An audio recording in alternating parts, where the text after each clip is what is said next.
presentation. Okay, lovely. So, good afternoon to you all.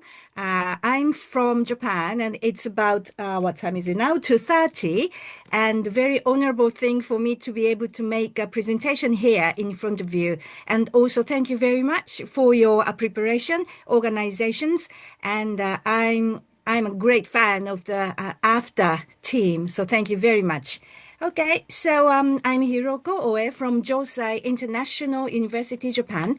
Today, with my co-researchers Emi Morishita and Yasuyuki Yamaoka, I present our framework for digital memory preservation in aging societies through public-private partnerships. Okay, so our challenge is this. Adults aged 75 to 95 hold irreplaceable memories of post-war transformation, stories that risk vanishing forever. Yet, we face a critical divide. Family caregivers prioritize micro-humanity, emotional validation, and personal memory dimensions, whereas policy experts prioritize macro efficiency, scalable systems serving entire populations. Traditional approaches fail to bridge this gap, leaving critical heritage at risk. No intergeneration framework currently exists. So, our research question is this one. How can digital narratives bridge these perspectives through public-private partnerships? Okay. So this slide is indicating our research design, which is qualitative multi-method investigation. And first, landscape documentation in our Kamogawa, Japan. This is Chiba Prefecture, south part of Japan, a region offering diverse sensory memory triggers. Second, stakeholder interviews using in vivo text mining. 12 family caregivers and 10 policy experts were invited. And third, comparative analysis to identify divergence and convergence, building our integrated framework. Okay. And our analysis so far revealed 5 landscape features that trigger authentic memory, material continuity, active traditional practices, living heritage in daily use, not static museums. Second, sensory resonance, multi-sensory experiences beyond visual sounds, smells, textures, evoking the past. Third, scale familiarity, human-scale environments that feel personally knowledgeable and accessible.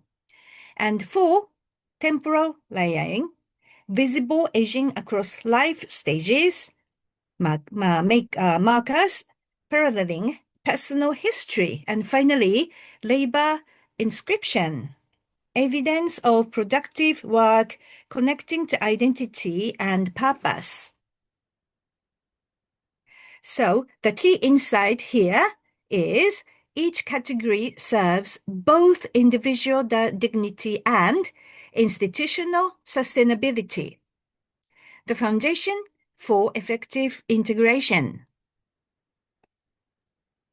Okay, so this slide indicates that the stakeholder divide. Here's the critical divide between micro-humanity and macro-efficiency. Family caregivers prioritize stories, emotional validation, personal meaning-making. And whereas policy experts prioritize government frameworks, technology infrastructure, scalable institutional models. As one expert noted, memory jar initiatives touch all areas but belong to non-exclusively. Who owns it? Previous interventions failed by operating at only one level, either too intimate to scale or too institutional to resonate. Okay, so this slide and this slide are showing you the analytical output using NVivo. So these diagrams visualize the stark contrast and complementarity between caregivers, this one, and policy expert perspectives.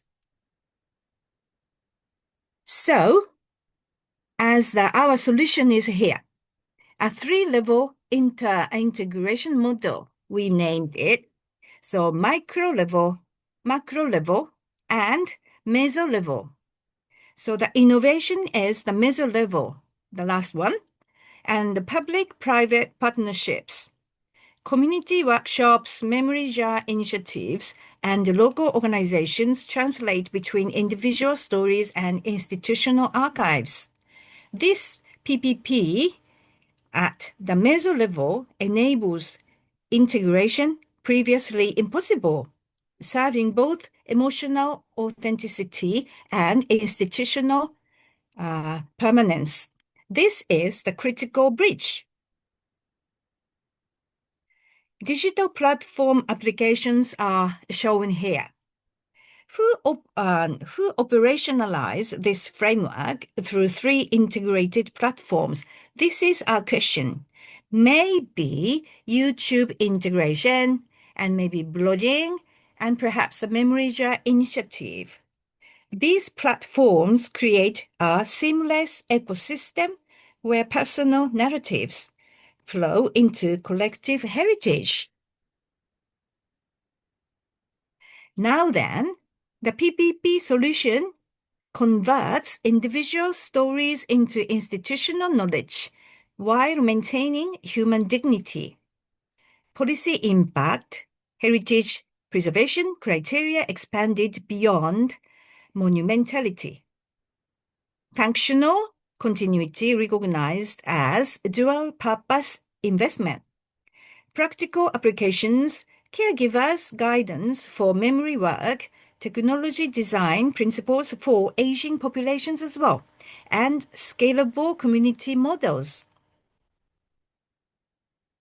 These are key outcomes. By the numbers, say 22 stakeholders interviewed, 12 caregivers and 10 policy experts, and 5 core memory categories identified. 3 integration levels, micro, meso, and macro, enabling seamless coordination. Just a mini tour, some pictures, photos from the rural area of Japan, and the autumn beauties here. And then let's look forward. What is the next step and applications? Okay, so maybe the implementation roadmap should be designed and should be a call to action here. We invite researchers, policymakers, and practitioners to collaborate in refining and expanding this framework. The memories of our aging populations are treasures worth preserving with dignity, sustainability, and innovation. So this is the sort of a conclusion of our research framework.